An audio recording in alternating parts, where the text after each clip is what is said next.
Okay, guys, let's start. Today, I want to discuss fields, specifically finite fields, and let me explain the reason behind this. Well, usually in computer science, when you want to, you usually want to find some finite set with a specific set of functions on this set. Like when you want some crypto system, you want a function that can be easily computed in one direction and can be hardly computed in the opposite direction, or something like that. And this requires some hard combinatorics. But, well, in general, if you want to find such a function on a finite set, it's a hard task. Well, instead, what people do, they provide a finite set with an algebraic structure. And when you have a good algebraic structure, it's much easier to find these kind of functions on a finite set. Specifically, if you have a finite field, there are a lot of ways to, to produce the required combinatorial structure.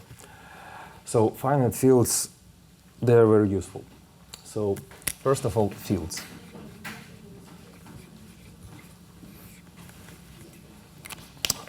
Let me see. Okay, just in case. By the way, who remembers the definition of a field? Okay, who can vaguely recall the definition of a field, like what roughly it is? Okay, so let me recall just how to think about fields. So what is a field?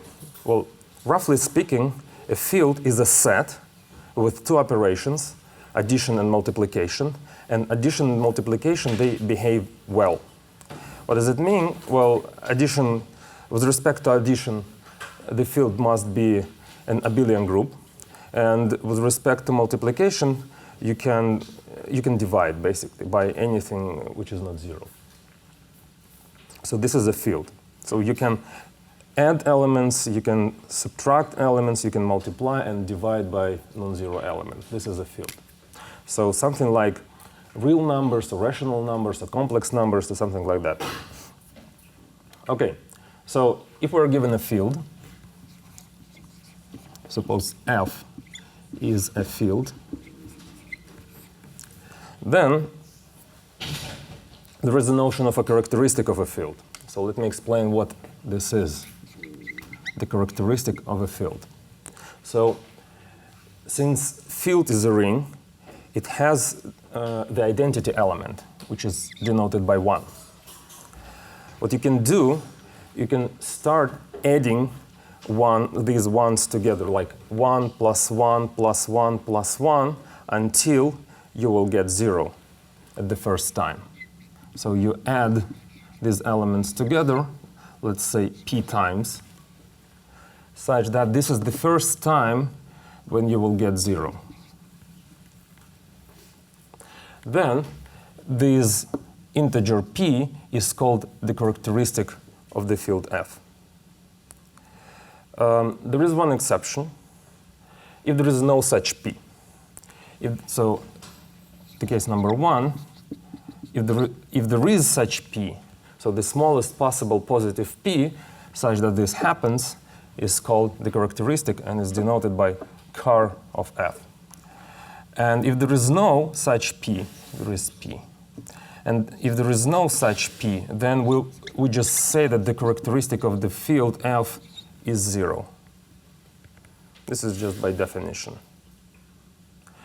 So by definition, the characteristic of the field is the order of the element 1 with respect to addition. But when the order is infinite, we will say that the characteristic is 0. So here is the difference between the order of the element 1 and the characteristic. Okay. Now, the interesting question is what kind of number this is. Well, it turns out that the characteristic of a field is either 0, as in this case, or a prime number. So it cannot happen that characteristic is something like 6 or 8. It's always prime. So the claim, suppose F is a field, and the characteristic of F is greater than 0. Then the characteristic is a prime number.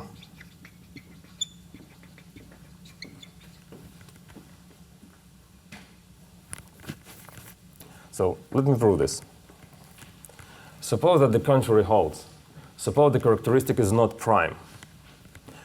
Let me write it down here.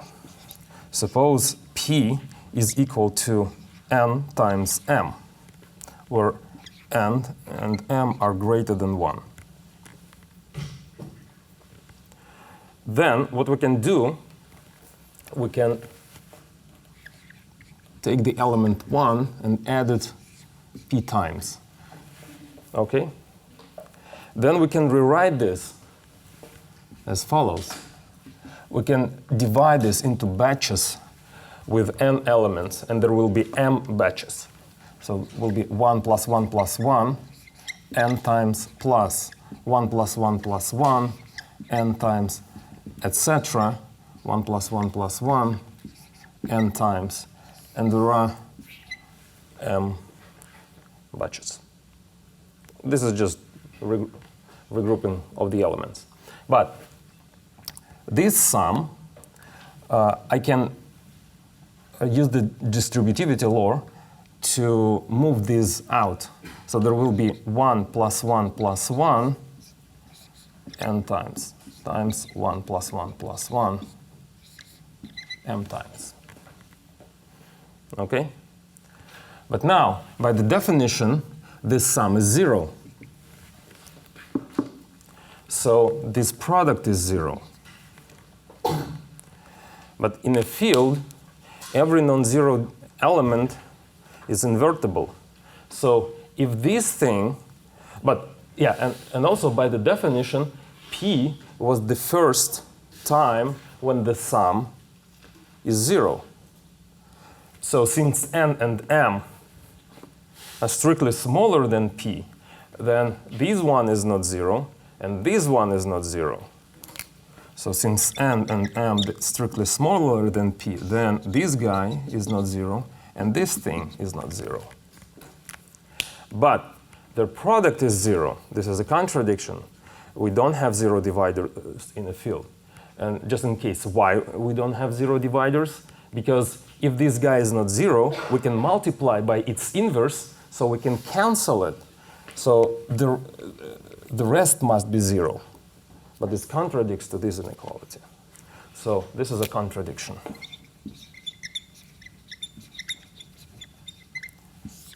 So where did we get this contradiction come from? It came from this fact, from this assumption that P was not prime. So that's why P must be prime. So, okay, so now we know that if we're given a field, well, it has a characteristic, and if the characteristic is a positive integer, then it's always prime. So what should be next? Yeah, just in case, there are two important examples. Let's take the rational numbers. What is the characteristic of Q?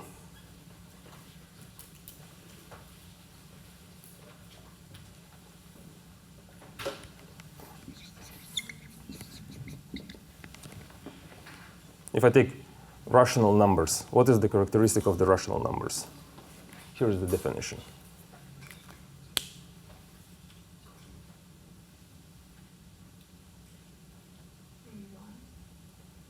No, it's 0.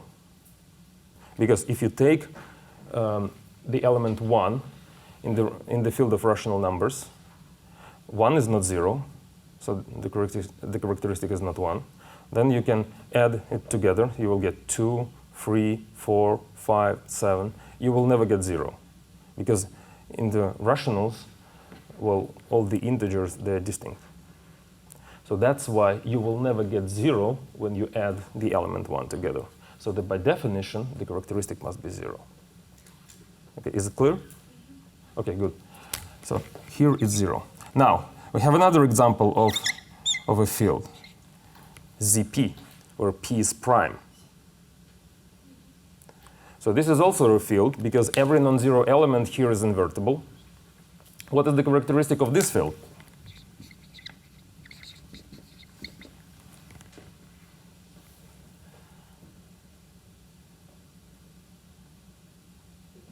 Yeah, it's P.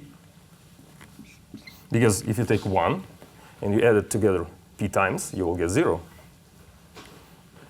So this is the main example of a field of a prime characteristic, and this is one of the main examples of a field of a zero characteristic. And today I'll show you how to produce other fields of prime characteristic. Okay, so what should be next?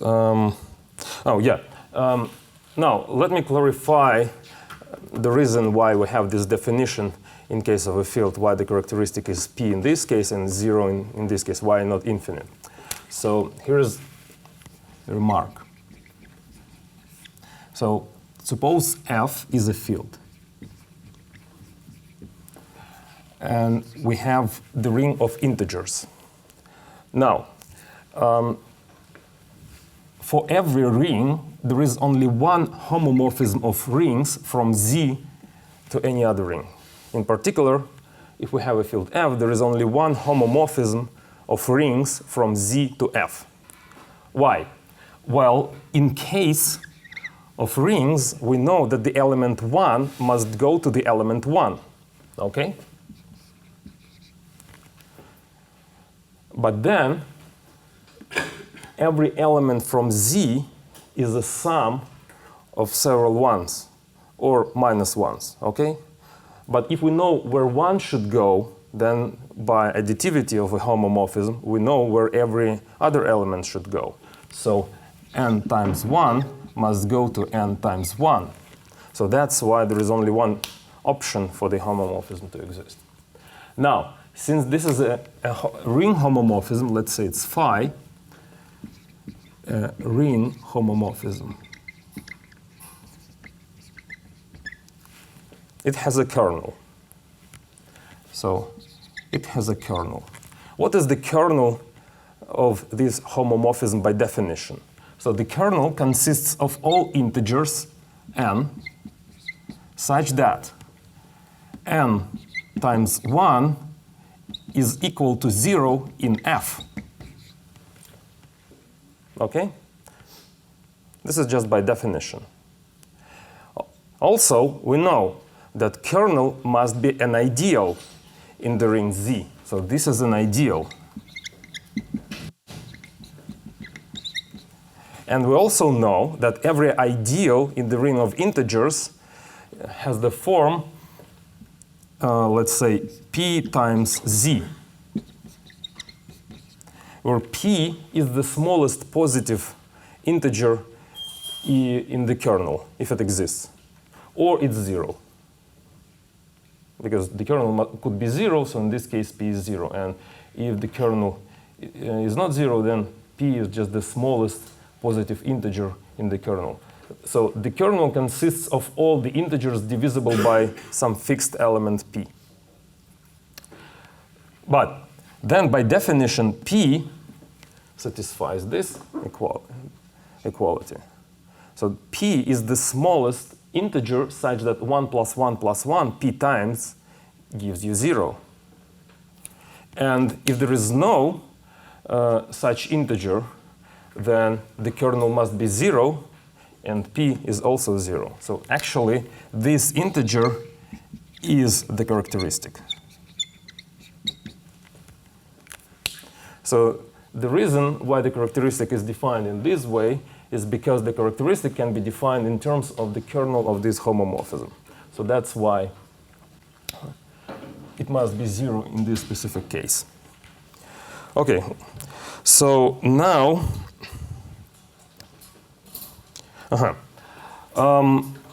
let me show you several general statements regarding a field. So suppose F is a commutative ring.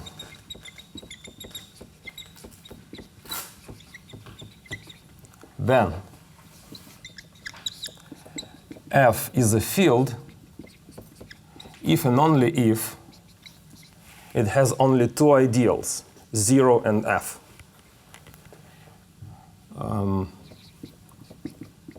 These are all ideals. So these ideals are called trivial because every ring always has a 0 ideal, and the whole ring is also an ideal. So in case of a field, there are no other ideals. And this is the way how to describe a field in terms of ideals. So in terms of elements, the description of a field, it's a commutative ring such that every non-zero element is invertible. So if you want to describe a field in terms of ideals, it's the same thing as to say that it's a commutative ring without trivial ideals. Okay, let me show you why. First of all, suppose we're given, by the way, are there any questions regarding this, the claim, the statement of the claim, just in case? Okay. Now, first of all, left to right. Suppose we're given a field. So let's take an arbitrary ideal of a field. By the way, who remembers the definition of an ideal? Okay. Who thinks that I should recall the definition of an ideal? Okay. So an ideal means two properties. And usually students forget the first one. The first one says that with respect to addition, the ideal must be a subgroup.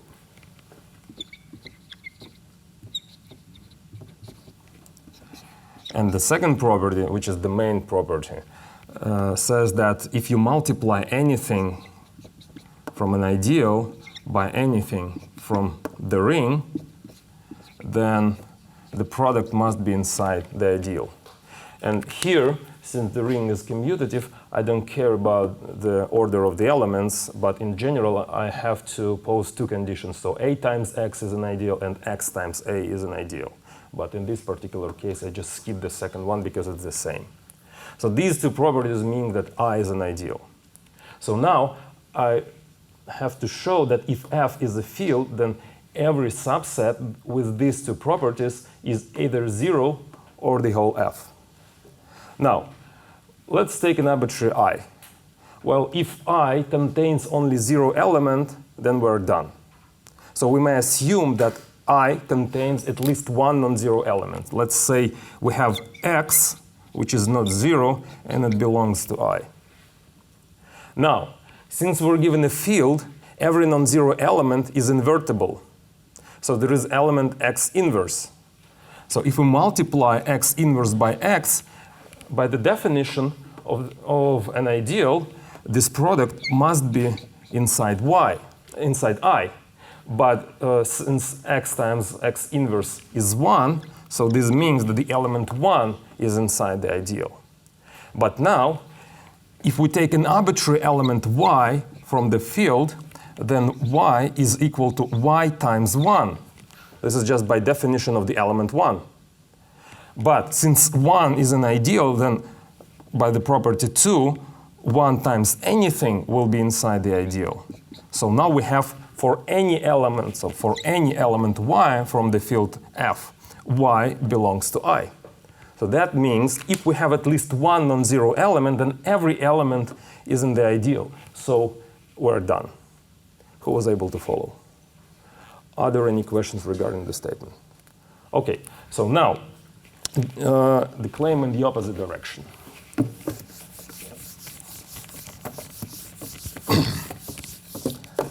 Suppose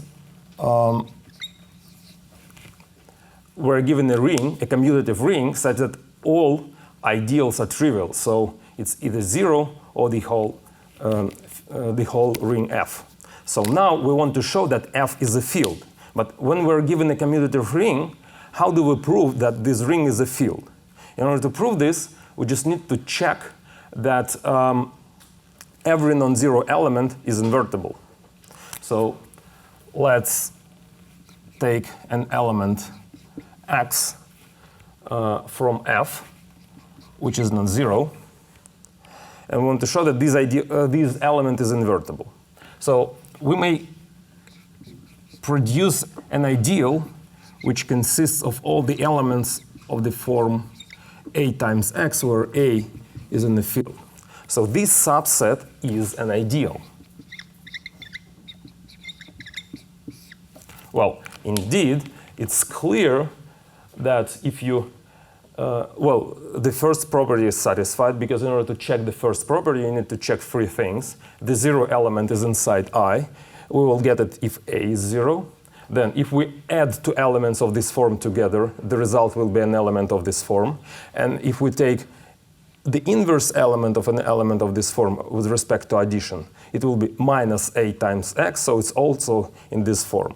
So the property number one is satisfied, and the property number two is clearly also satisfied. If you multiply this element by something like B, then it's also in the form X times something. So this is an ideal, just by definition. Just in case, who was able to follow what I was told? Okay, good. Now, but since it's an ideal and it contains X, which is not zero, this is a non-zero ideal of our ring. But we know that every non-zero ideal must be the whole ring.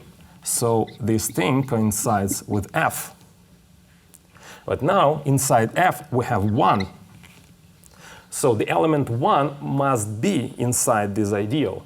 But this means that this element 1 can be represented in this form, like A times X. So the element A now, by definition, is the inverse of X. So this is X inverse, by definition. And we're done, because now we started from an arbitrary non-zero element, and we have shown that this non-zero element is invertible. So that's why, by the definition, this thing is a field. Well, strictly speaking, we have to show that 1 is not equal to 0, but we have to add this assumption to the claim. But I don't want to be this strict here. OK, so now, so this is the description of a field in terms of ideals. Now I want to show you another thing. So suppose F is a field, and the characteristic of F is equal to P. Then the field F contains ZP. So then ZP is a subfield of F. Well, subfield means it's a subring and the field at the same time. So again, so what it means that if you're given like a large field of prime characteristic, there is the smallest possible subfield which consists of the remainders modular P with the usual operations. Well, formally, you have to say that there is a ring homomorphism from ZP to F. So it's injective and blah, blah, blah. So let me explain what the claim. So if we're given a field of prime characteristic, let's take the element 1 from our field F. Now, we may consider the subset consisting of 0, 1, then 1 plus 1, which I will denote by 2 times 1, by 1 plus 1 plus 1, 3 times 1, etc., p minus 1 times 1, and the next element will be p times 1, which is 0, by the definition of the characteristic. So I will never get new elements. So this will be a subset of elements generated by 1 in F. Now, it's clear how to identify, by the way, well, all these elements are distinct. Because, well, there are several ways how to explain this by, I can say that this is just the cyclic subgroup generated by the element 1 with respect to addition. And in case of a cyclic subgroup, we know that if the order is p, then we have exactly p distinct elements, and they are powers from the 0 to p minus 1, where p is the order. So that's why all these elements must be distinct. Or you can prove this directly. But in any case, when we have p distinct elements here, it's clear how to identify these elements with zp. Like, there is nothing special about this. But then you can check that if you add these elements together, then the addition will be modular p. And if you multiply these elements together, then the multiplication will be modular p. So these elements, they behave exactly like the elements of zp with respect to multiplication and addition modular p. So I can identify this subset actually as a subfield with zp. So that's why I can say that zp is inside f as a subfield. So this is how I find zp in every field of prime characteristic. Okay. Now, now I want to describe a way how to produce a new field when you are given some basic one. So here, as you can see, well, if you're given a field of prime characteristic, you have the smallest possible subfield zp.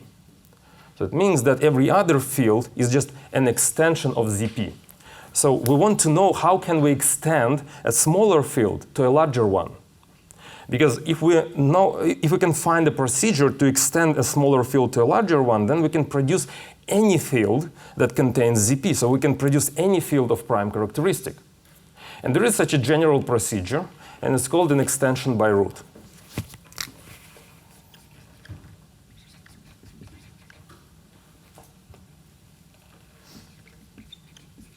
By root.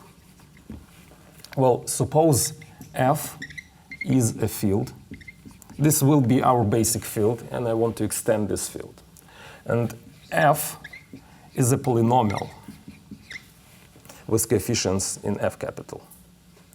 And let's assume that f is irreducible. Let me take these things.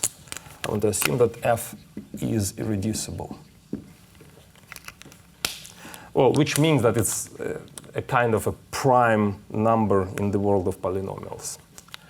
Now, I want to produce a field which contains f, and also it contains a root of the polynomial f, small. Here is the procedure.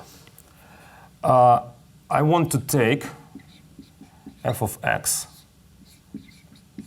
modular f, the ring of polynomial remainders. This will be L.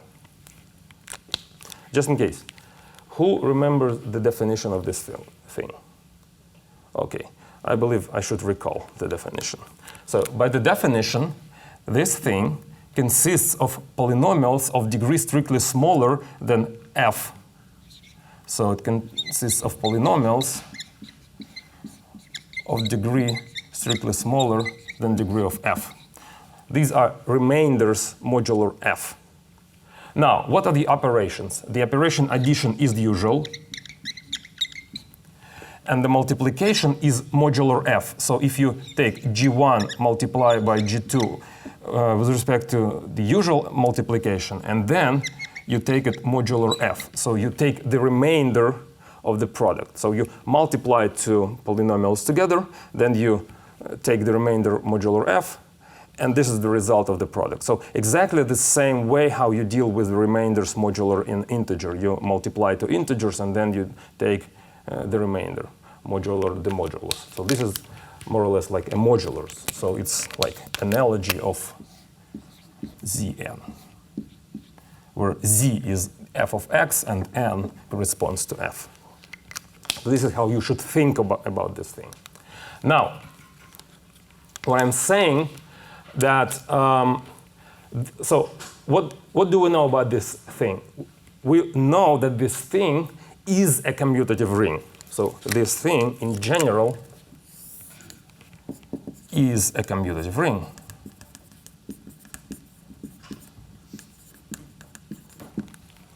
Okay. Now, we want to show that in our case, when f is irreducible, so this is a special thing about this construction. So it's f is not an arbitrary polynomial, but it's an irreducible polynomial. And if it's an irreducible polynomial, this thing must be a field. By the way, is there anyone who understands why this thing is a field in case of an irreducible f?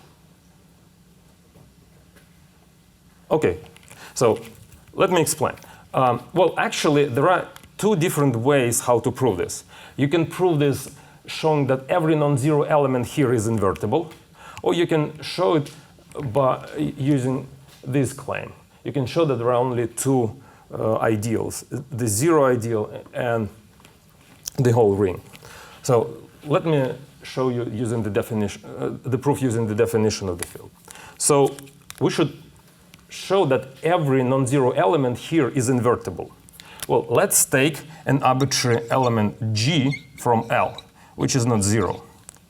Well, g is a polynomial of degree strictly smaller than f, and f is irreducible. It means that they're coprime, because the only common divisor could be f. But since g has smaller degree, well, it doesn't divide g, so they have no common divisors. So g and f, their GCD is 1. From the previous lecture, we know that if we have a GCD of two polynomials, it can be presented as a linear combination of these two polynomials with polynomial coefficients. So we can find two polynomials u and v from f of x, such that u times g plus v times f equals 1. This is equality of polynomials. And now we may consider this equality modular f. So we can take the remainder of the left-hand side and of the right-hand side. So we can take it modular f. But in this case, this thing is 0. So that's why we have u times g equals 1 modular f. So that's why if we take the remainder of the polynomial u, this remainder will be the inverse of g by the definition. So that's why every non-zero element here is invertible. OK, who was able to follow? Good.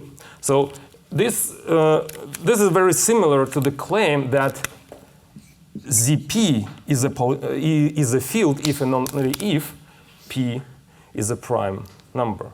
So this is just the same statement, and it has exactly the same proof, as you remember. Now, I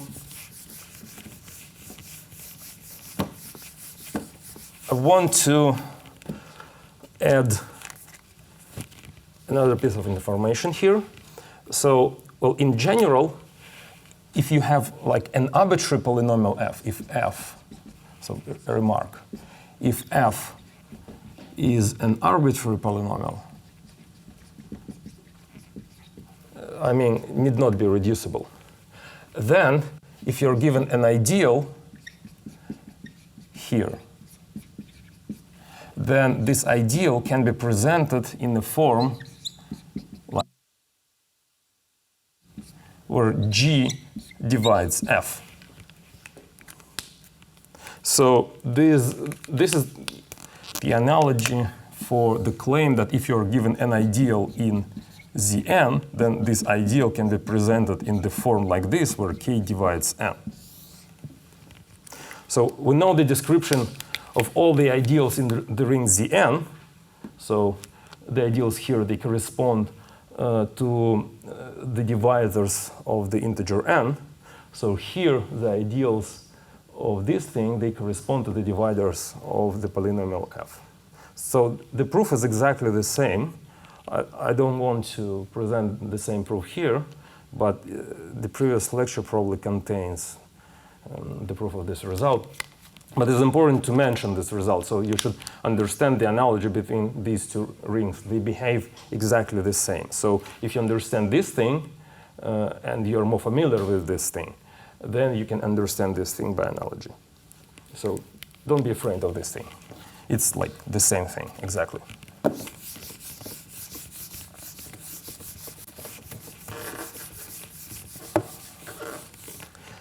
Now, what should be next? Okay.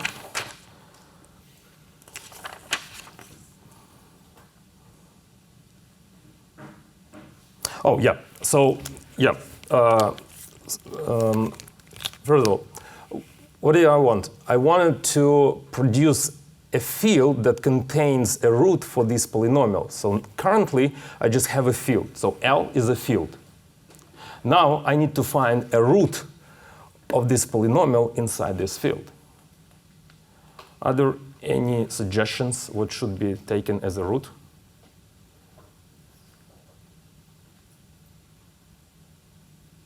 Yeah, I'm too afraid to speak. Okay. Well, when you're given something like this, well, in this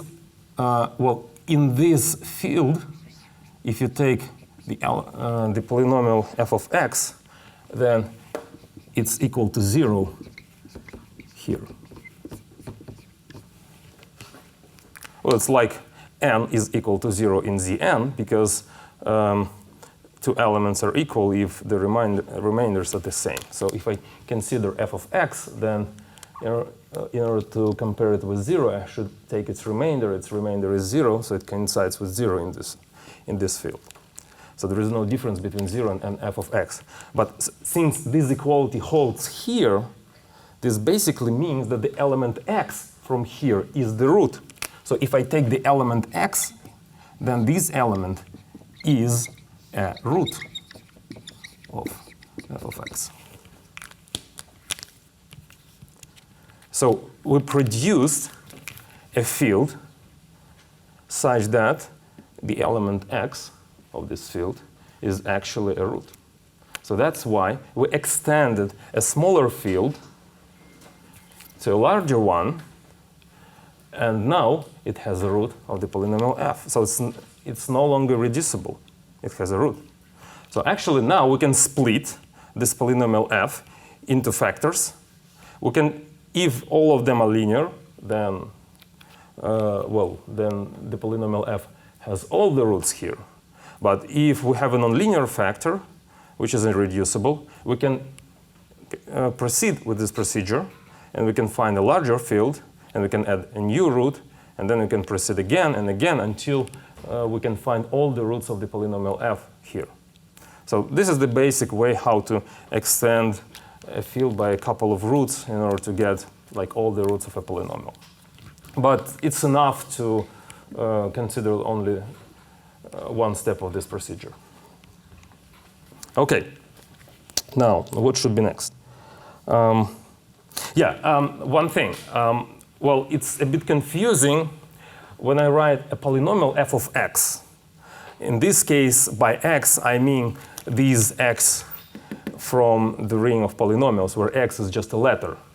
But when I produce this field, then here x is just a new element, just denoted by the same letter x. So in order to avoid this confusion, it's more convenient to replace this letter x by something like alpha here. Then it will be easier just to distinguish a polynomial from a polynomial where you substituted an element. Because here, I mean a polynomial where I substituted an element x from this field. And here, I just mean a polynomial depending on a variable x. So it's inconvenient to have the same letter for two different things. But I hope it's not very confusing here. OK. Now, finite fields. OK.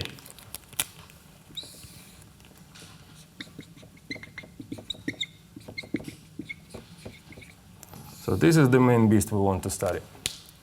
OK. First of all, if we have a finite field, it must have a finite characteristic, which is not zero. So, well, just in case, a finite field means that we have a field which contains finitely many elements. So if f is a field, and and it has finitely many elements, then it's a finite field. But in this case, the characteristic of the field F must be a prime number.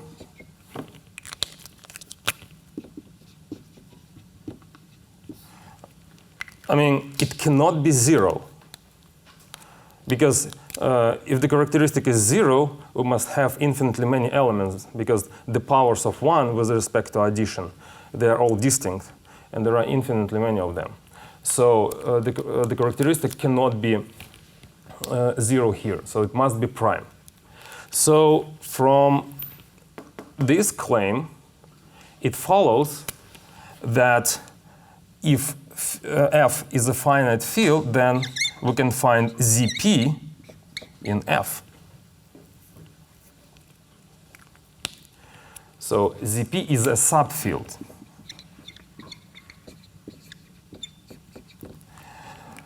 Now, well, if we have a subfield in a field F, then we may consider the field F as a vector space over its subfield.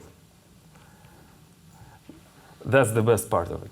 Okay, so again, so F could be considered as a vector space over ZP.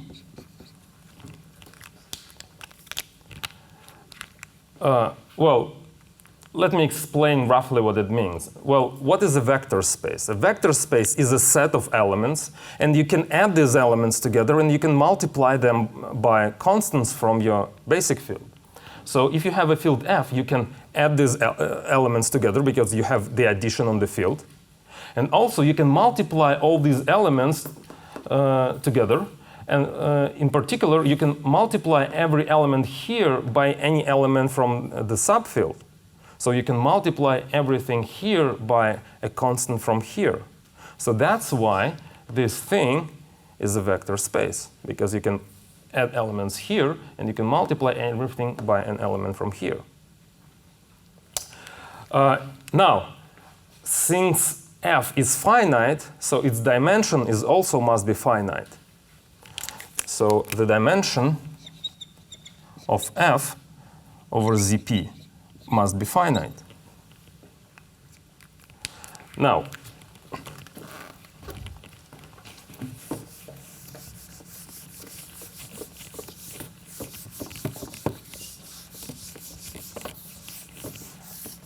let's take a basis of the field F over ZP.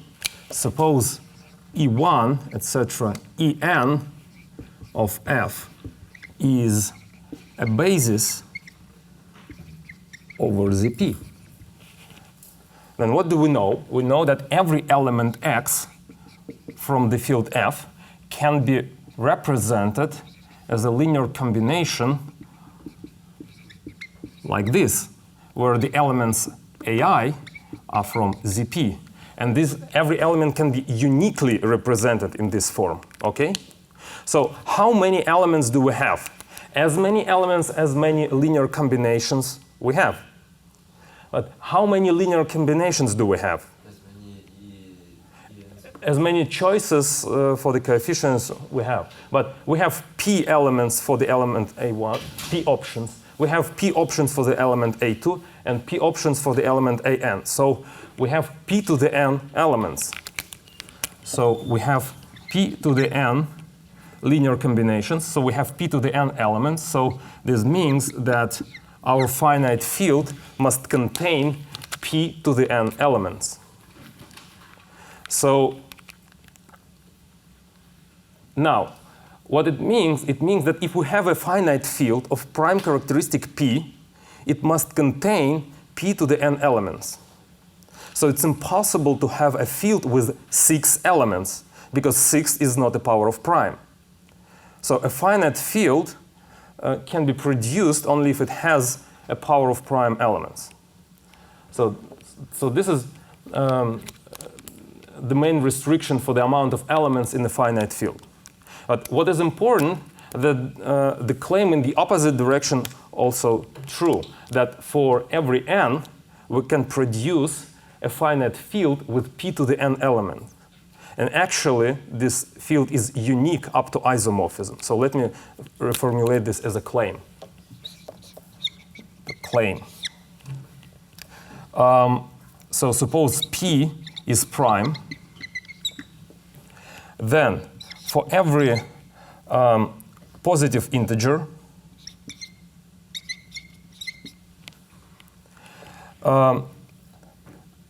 there is a finite field,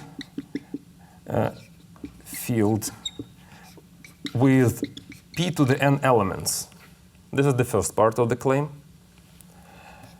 And the second part of the claim, if we have two fields, f1 and f2 are fields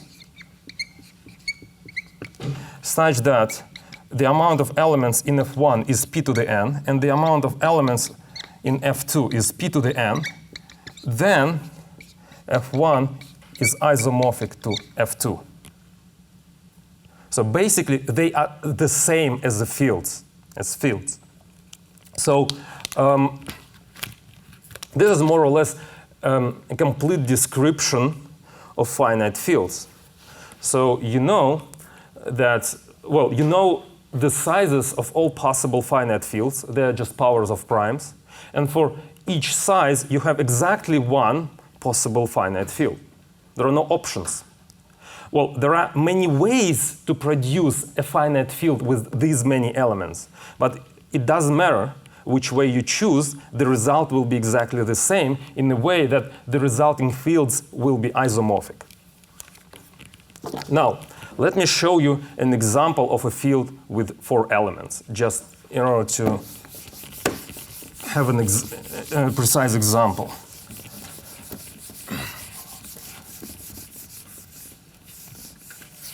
So, how can you produce a field with, well, if you are given a prime number, how to produce a field with p elements? You should take powers. No, first of all, if you just p without powers, how to produce a field with p elements, where p is prime? First, you need to list all the elements that are. You should take zp. No, Okay, okay. so if you want to find a field with 2 elements, you just take z2.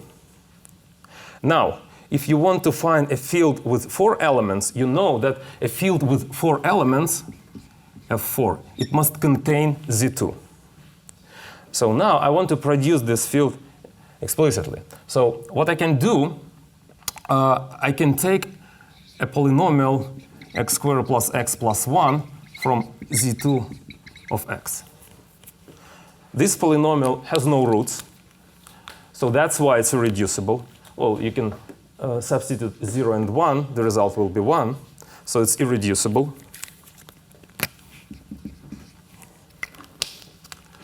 And that's why if I take z2 of x over x squared plus x plus 1, this will be a larger field. So what is the dimension of this thing?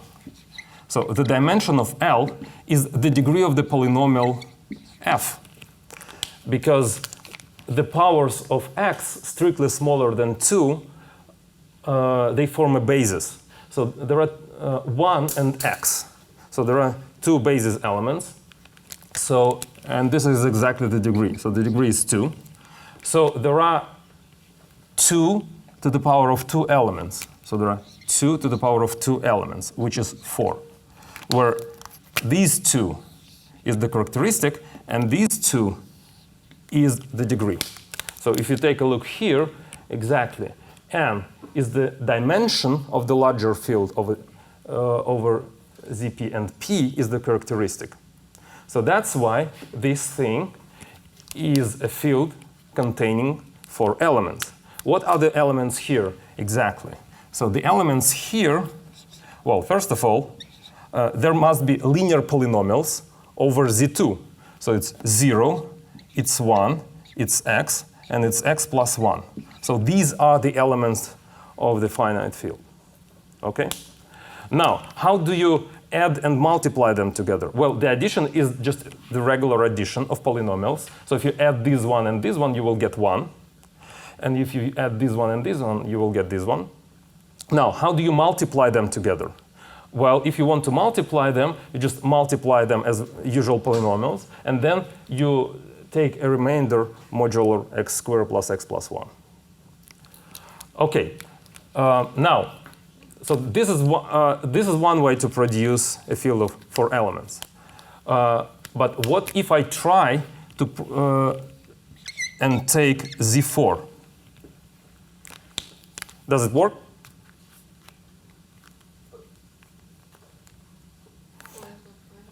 Yeah, but does it work? Is this a field with 4 elements? No, it isn't. Why? Because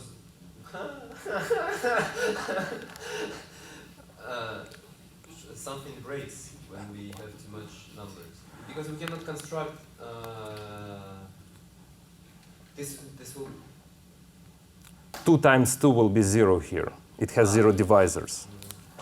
So the problem, so this Z2 is a field because 2 is prime, but Z4 is not a field because 4 is not prime. That was a correct argument, but the reason why it's not a field, because in this case, when you take just 4, and you can multiply 2 by 2, and this will be 0, but you cannot have a 0 divisor in a field, so this is not a field.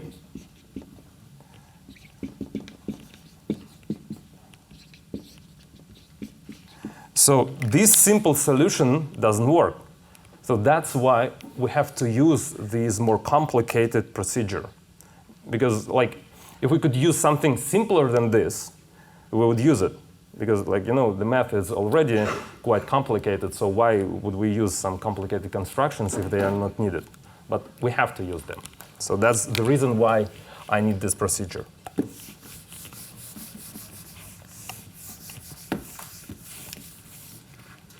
Okay, let me see. Okay, now,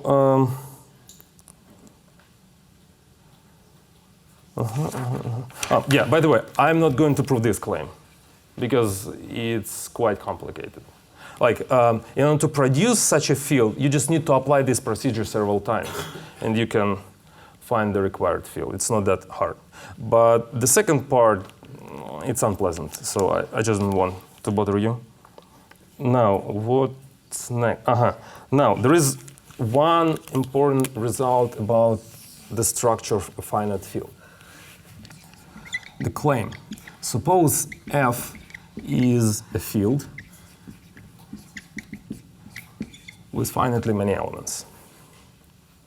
Then F star, what is F star? Is the set of all invertible elements of F, so which is the set of all non-zero elements of F, because it's a field. Now, the set of all non-zero elements here is a group with respect to multiplication. So this is an abelian group because F is commutative. And I know how to describe every abelian group. It must be a direct sum of cyclic groups.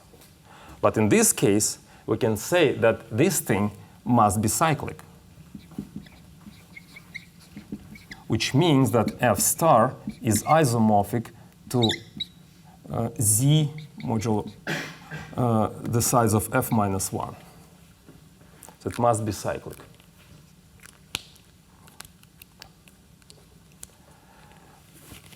Okay.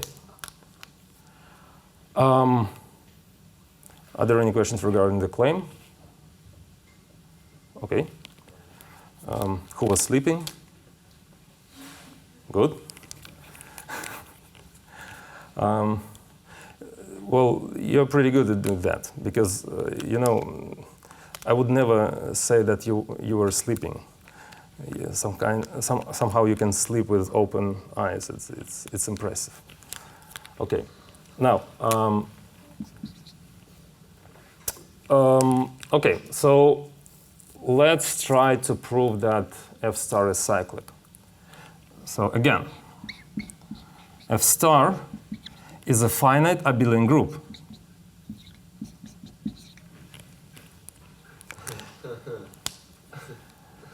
I know, it sounds awful, but a finite abelian group. It sounds as it is. Okay, now, since it's a finite abelian group, we know it must be isomorphic to a direct product of cyclic groups where d1 divides d2, etc., divides dk. Okay? Now, we want to show that k is equal to 1, that there is only one factor here. Okay? Now,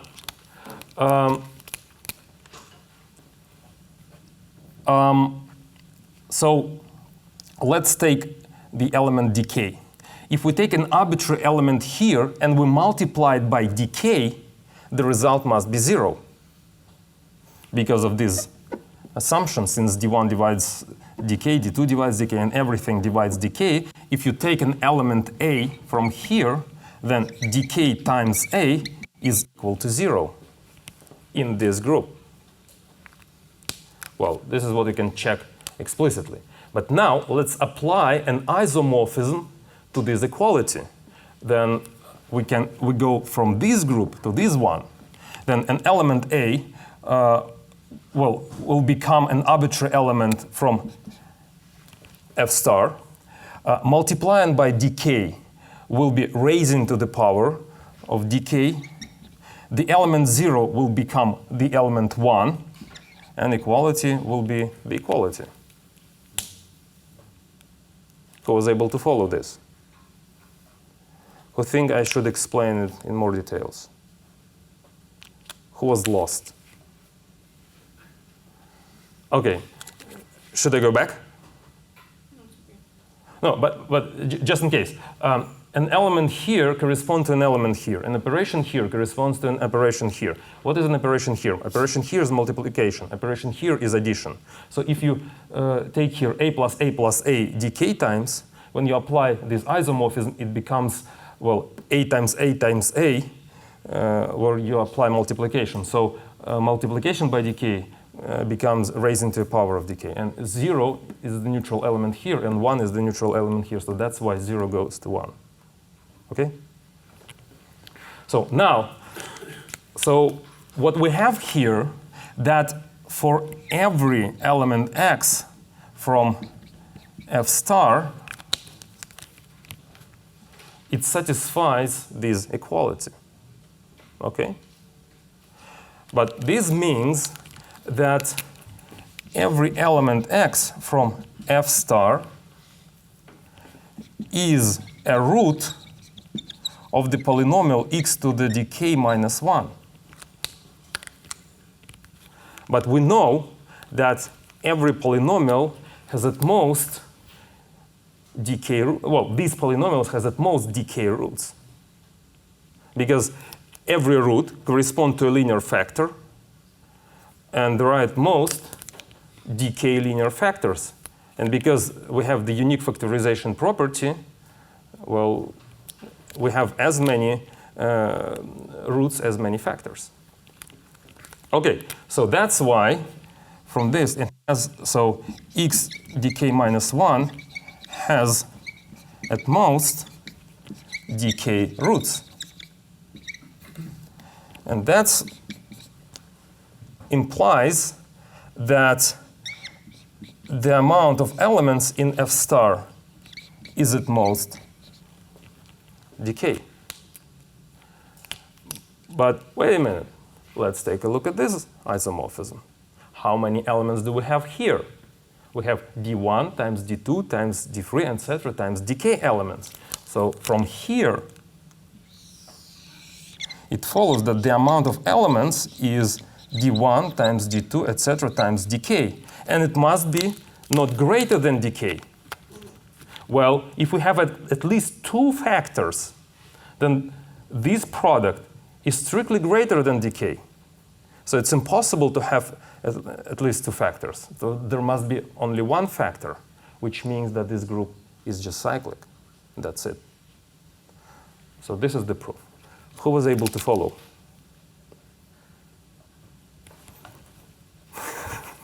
Good. Is there anyone who was lost? Okay. Is there anyone who don't care? Who doesn't care? Okay.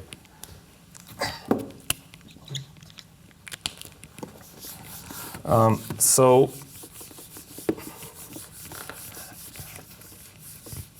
an important implication of this claim is the following. Do you remember when we send our messages to our lovers, we used cyclic groups? So this is another example of a cyclic group. And an operation here is much more complicated than an operation in ZP. So this would be a great candidate for cryptography. However, people do not use this group because, if we want like a good cryptographic system, we want this group to have a prime order, or the order of this group to be as close to a prime number as possible. In case of a finite field, it's actually very hard to satisfy this property. Like in case f is ZP, well, it could be almost prime. But in case f has p to the n elements, well, this number is very far from being prime. So that's some kind of disadvantage of this thing. But still, this is a good example of a cyclic group where the computation is not obvious. Okay, now, what should I discuss next? Now I want to discuss two things. Well, first of all, I want to discuss stream cipher, but it requires a discussion of a random generator. And there are different ways to produce a random generator. There is something that is called linear feedback shift register. It's impossible to remember, so that's why I'm reading this. Linear feedback shift register. Okay. What is important, you can implement them on the level of microchips. So like hardware can do this thing. So it's a very fast thing to do. And there are several ways to produce these kind of systems. And today I want to discuss what's called the Galois random generator.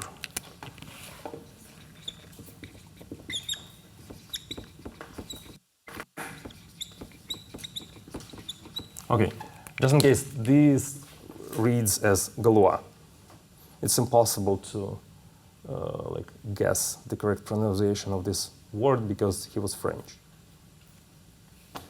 Okay. Now, what is the Galois random generator? Now, suppose we have an alphabet, and the alphabet has prime number of elements, let's say ZP. This is our alphabet. So we want to produce a sequence of elements from our alphabet such that this sequence remains a random sequence. Well, I don't want to discuss strictly what does it mean that the sequence behave like a random sequence, because it requires some, how to say, bizarre mathematical theories. But what is important for us is to understand it, like what this is essentially. So it should be clear what I mean by produce a sequence which behaves like a random sequence. So, we want a sequence of elements from ZP such that we cannot predict more or less the next element if we know the previous ones. So how to produce this kind of sequence? Well, there is the following way. Let's take an irreducible polynomial f from ZP. Now we produce a field extension by adding a root of f to zp. So we take L to be zp of x, quotient f. Now, an arbitrary element here, well, let's say the degree of f is equal to n. Then an arbitrary element here, let's say g, is of the form a0 plus a1x plus etc. plus an minus 1 to the power of x to the power of n minus 1. So every element here can be described by a sequence of elements, by a sequence of coefficients. Unique? Yeah, uniquely, because they are just polynomials by definition of the degree strictly smaller than f. Now, I need the coefficients of the polynomial f also, so let me write them down. X to the n plus cn minus 1, x to the n minus 1 plus etc. plus c0. Let's say these are the coefficients of the polynomial f. Now, let's take, so from the previous claim, we know that the L star is a cyclic group. So we can take a generator of L star. Let's say the generator is G0, is the edge generator. We don't care which generator it is, just a generator.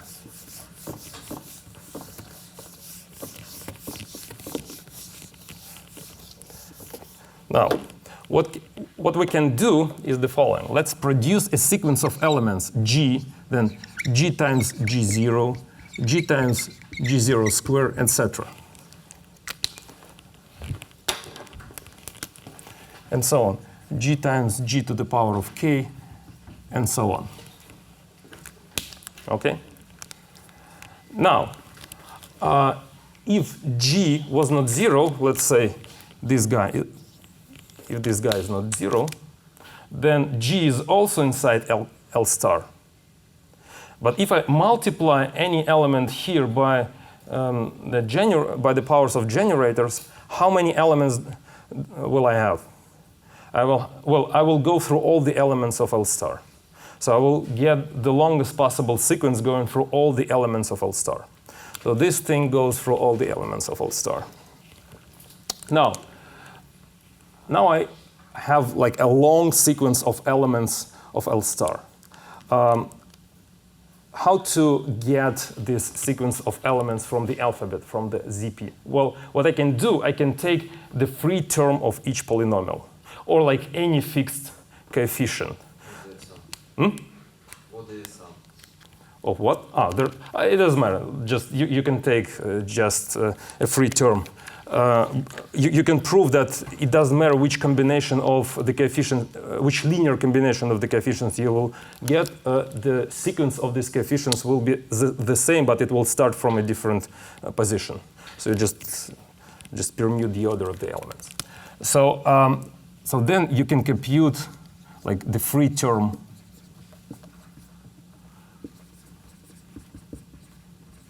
of each polynomial. And this will be your sequence. Let's say A1, A2, A0, A1, AK, etc. Well, it turns out that this is a good way to produce a sequence which remains a random sequence. And this procedure is called Galois random generator.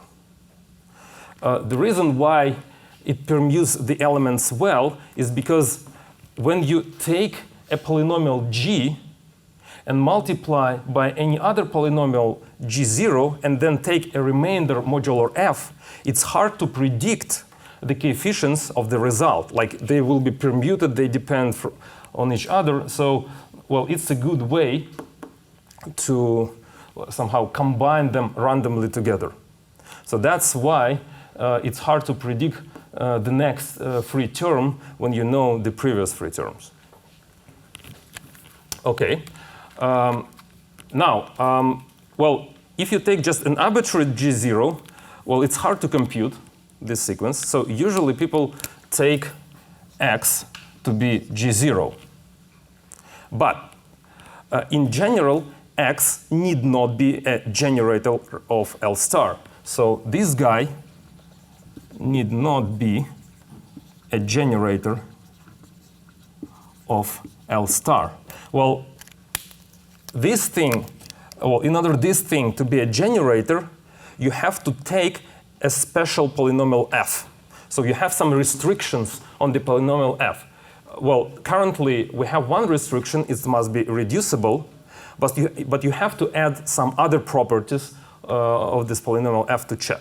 But if you take well, a correct option for the polynomial f, then the element x will be a generator. So, I mean, this depends on the choice of f. And in practice, you just have a list of polynomials that could be used in this specific case. Like if you open like ISO standard or something like that, you will find exactly what kind of polynomial you should use in any specific situation. Now, in this case, we can compute this sequence very efficiently. Because you see, well, if you have a polynomial g and you multiply this polynomial g by the element x, this will be a linear map from this thing considered as a vector space over Zp to itself. So this map is a linear operator. But we know that every linear map can be presented in coordinates as a product of coordinates with a square matrix. So you can represent G as a sequence of coefficients, like A0, A1, etc., An minus 1. And then applying this map must be the same as multiplying by some matrix depending on the element x. So let me explain how to find this matrix explicitly, okay? And this matrix, it depends on the polynomial f and its coefficients.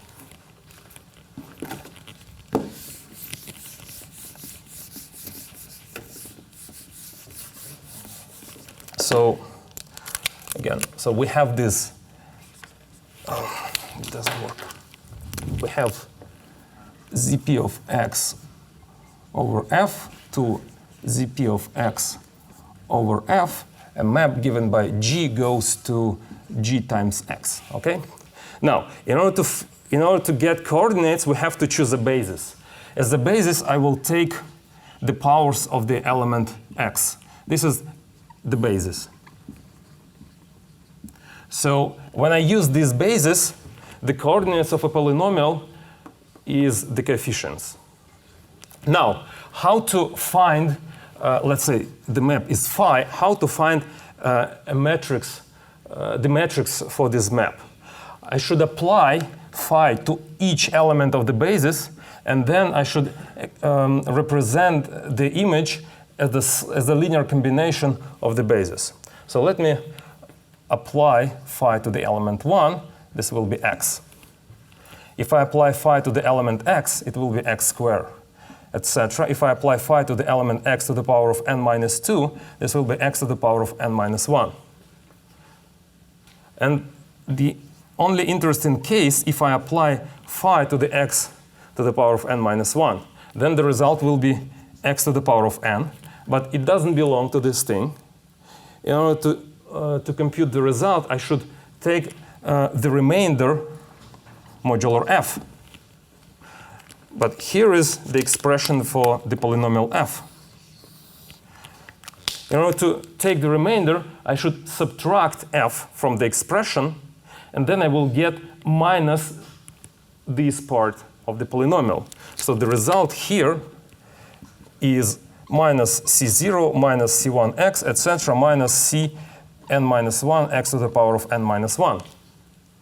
So now, how to produce a matrix when I know this information? Well, the n times n matrix is defined as follows.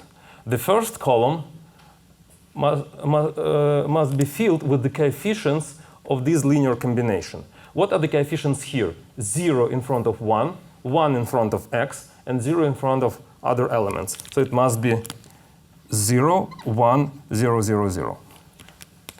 Now, what are the coefficients here? The coefficients here go to the second column. So the coefficients here are 0, 0, 1 in front of x squared, and then 0, 0, 0, 0. So we have 0, 0, 1, 0, 0, 0. So if we go through all of these guys, we will get all the columns except for the last one. And in case of the last one, these are the coefficients for the last column. Minus C0, minus C1, etc., minus Cn minus 1. So this is the matrix that we should use here. So now, well, how do you produce this random sequence, pseudo-random sequence? You take an initial polynomial. This initial polynomial, it plays a role of a seed for your random generator. And then you take its first coefficient. This will be your first element of the sequence. Then you multiply this vector by this matrix on the left. You will get a new vector. You take its first coefficient. This will be a second element, and so on. So this is how to produce a pseudo-random sequence of elements from ZP. OK, who was able to follow the procedure for producing a pseudo-random sequence? OK, are there any questions regarding this procedure? OK, now let me explain the application of the whole procedure.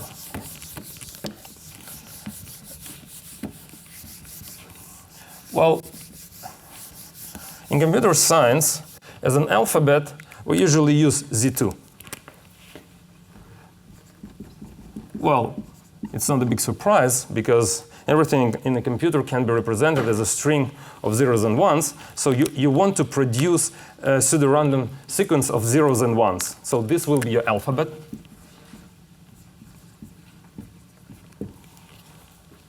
So you need to find some polynomial f of large degree, and you apply all this machinery.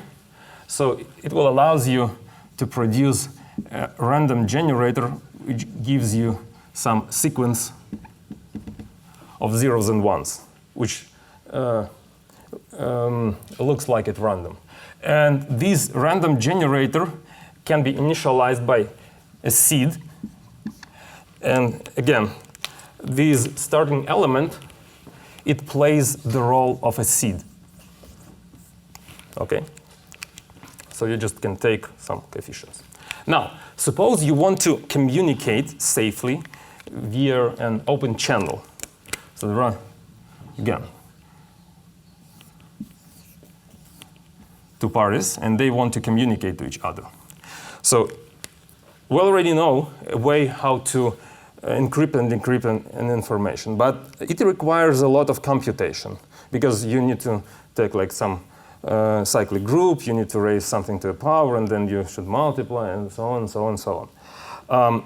It may happen that it's quite expensive. For example, in mobile technology, when you call to someone, if you use this procedure with encryption, you will get a lot of delay, and it will be impossible to speak. But you don't want to broadcast everything like in an open channel. So you want to encrypt the communication. And there is a cheap way to encrypt communication. It's called stream cipher.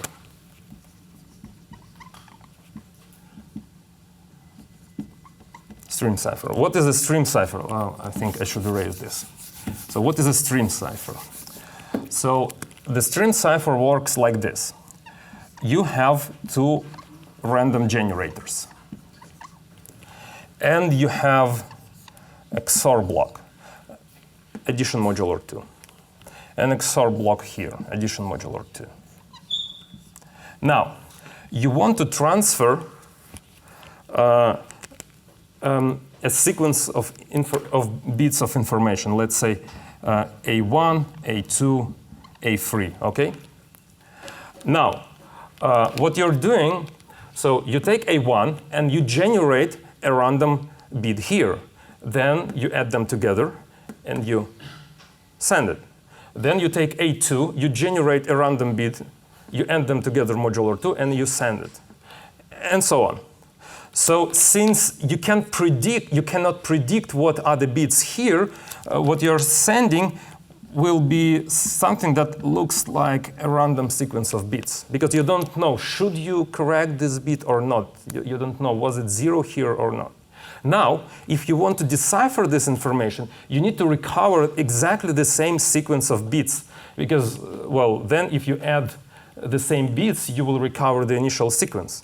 So in order to do this, you need to have a synchronized random generator on the other side. So it must be synchronized. So if you have the synchronized random generator, you will generate exactly the same sequence of random bits, and you will be able to decipher the initial sequence. So this is how it works in general. Now, how do you get a pair of synchronized random generators? You need to have, well, a pseudo-random generator with a seed, which completely determined, which behavior is determined by the seed completely. So what you do, you use this encryption system that we discussed a couple of lectures ago to send the seed. So when you want to send the seed, you use this encryption-decryption. So this is expensive, but you do it like once. Oh, not, well, let's say once for now. So you do it once, and then when you have a pair of synchronized random generators, you can send a sequence of bits, and you can encrypt and decrypt them. Now, it's not very safe to use the same random generator for a very long time. So let's say after 100,000 of bits, you just resend a new seed, resynchronize your random generators, and then you do it again. So in GSM standard, they use exactly this procedure.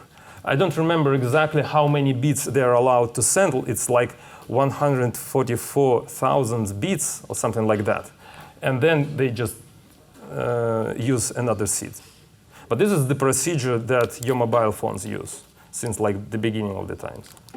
Okay, I believe that's it. That's everything I wanted to explain. Thanks for being here. If there are any questions, please ask. If not, then thank you. Thank you.